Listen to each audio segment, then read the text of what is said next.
Hey everyone, welcome to Knowltech. Today I'll show you how to lock your Instagram profile picture so non-followers can't view it. After Instagram's latest update, anyone can see your profile picture, even if your account is private.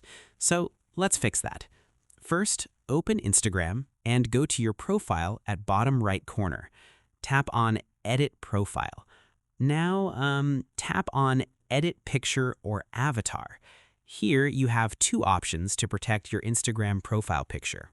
Option 1, remove your current profile picture completely. This hides your DP from everyone. Option 2, create an Instagram avatar instead. This way you can still have a profile picture, but it's a custom avatar that protects your privacy. These are currently the only two methods to lock your Instagram DP and prevent non-followers from viewing it. And that's it. Your Instagram profile picture is now protected.